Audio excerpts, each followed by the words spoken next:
जय जय जय हो छठी मैया मैया मैया जय जय जय हो छठी मैया मैया मैया आहा हा हा हा आहा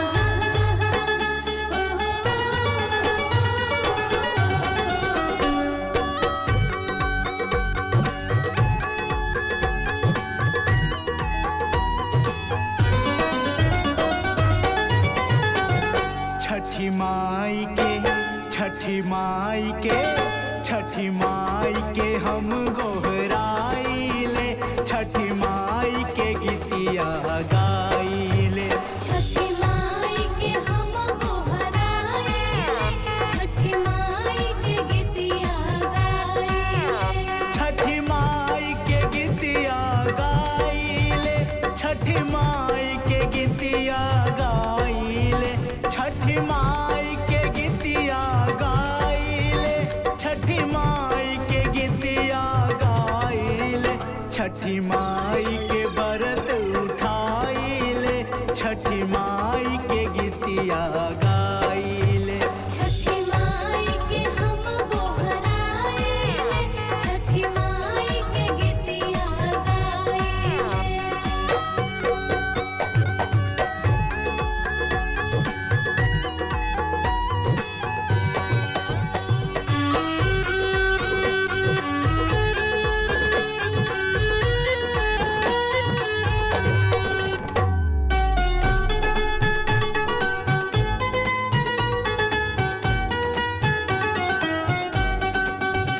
माई के प्रसादी बनाइले और मन ही मन मुस्काइले। माई के प्रसादी बनाइले और मन ही मन मुस्काइले।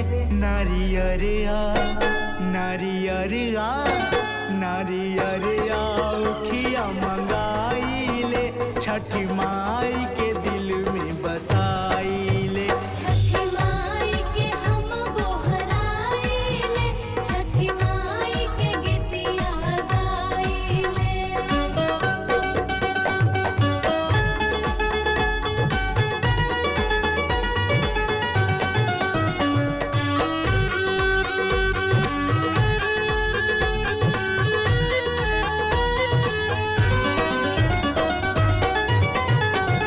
घरे घरे माई पूजाइले, छठी माई के कोसिया भराइले। घरे घरे माई पूजाइले, छठी माई के कोसिया भराइले। अपन विपत्ति अपन विपत्ति जे